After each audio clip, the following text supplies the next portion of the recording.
What's up? I'm Gabe Merritt. I was born and raised Austin, Texas, and this is my story. I've been skateboarding for about 11 years, going on 12 January. This next coming year. Growing up skateboarding, it's kind of rough, you know. It was just me and my mom living in this little duplex, 1-bedroom house, and it was like that for 5 years. We lived there for 5 years.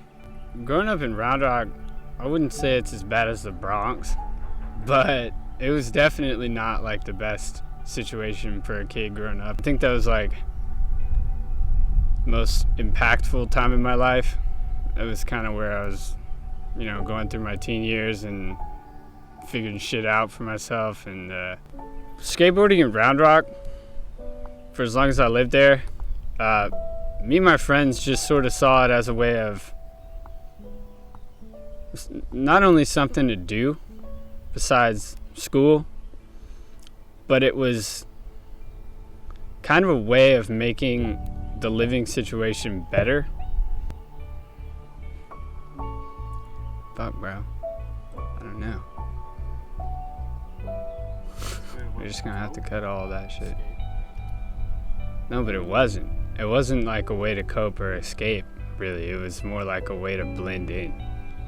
After Round Rock, after I had finished middle school there, me and my mom moved back to Cedar Park, where I lived as a young kid, 3.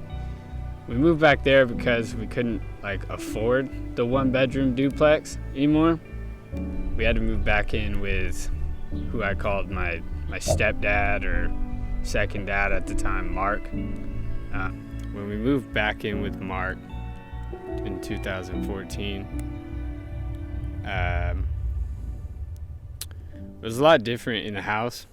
Once again, my mom was back in a place where it wasn't her space. She didn't have any space, just her room. 2015, around winter, is when I started one of my first jobs at a bar, and back in Round Rock, actually. And that's when weed and drugs got introduced into my life. I was working full-time, night shifts, and it was really tough on me because I was trying to do school and high school and save up money for college when it came time.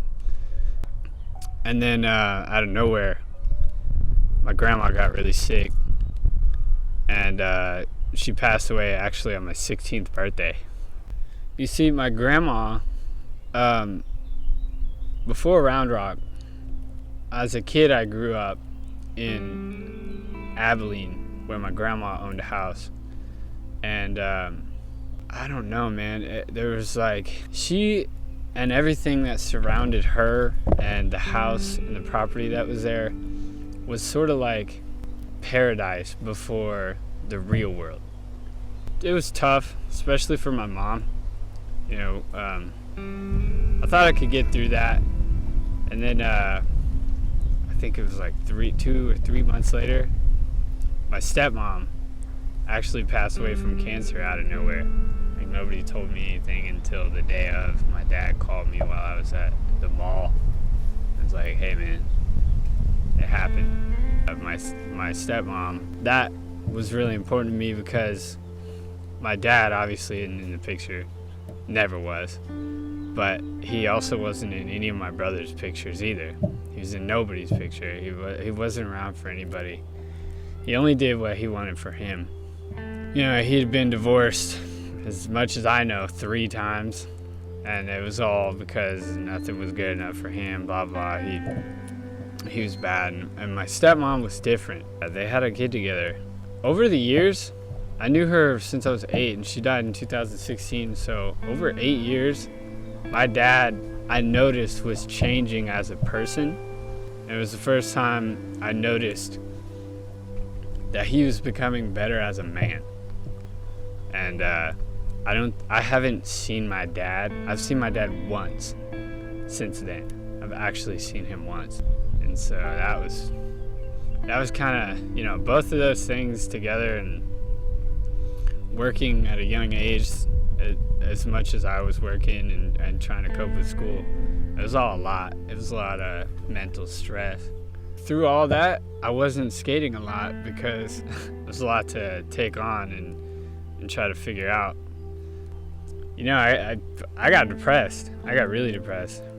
So after all that kind of blew over and it just was what it was, skateboarding changed throughout that time. It changed from being a way to make it through where I was at in Round Rock into a way to make it, like, for me.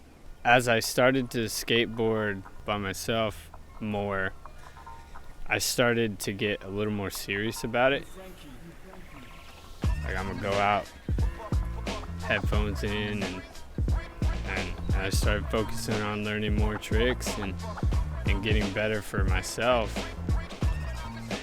And that's kind of all I could do. So skateboarding in high school was a little different. Towards the end of high school, anxiety and stuff like that wasn't such a big issue. You know, I got over a lot of the tragedies that were happening, and, you know, things were looking up. I think skateboarding, it was really there for me in dark times. It was something that I did it was like that missing piece, you know? It's like something that made me feel whole again after it felt like everything else had been ripped away.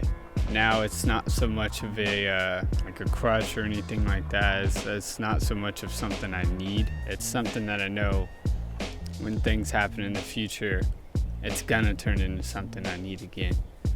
It's like skateboarding's a physical thing that I do, but like, if there's something I want to achieve, skateboarding on the side allows me to want to be better at whatever I'm doing, whatever I'm trying to achieve, because it's like a small thing correlates to a bigger picture. Like, you know, graduating out of college or buying my first house. It's like skateboarding is the one thing in my life that keeps me motivated to want to do those bigger things. It's a different path for everybody, you know. If I were to give any advice to people going through anything, look at skateboarding as sort of a pushing factor, or like a piece of the puzzle. That's how it felt for me.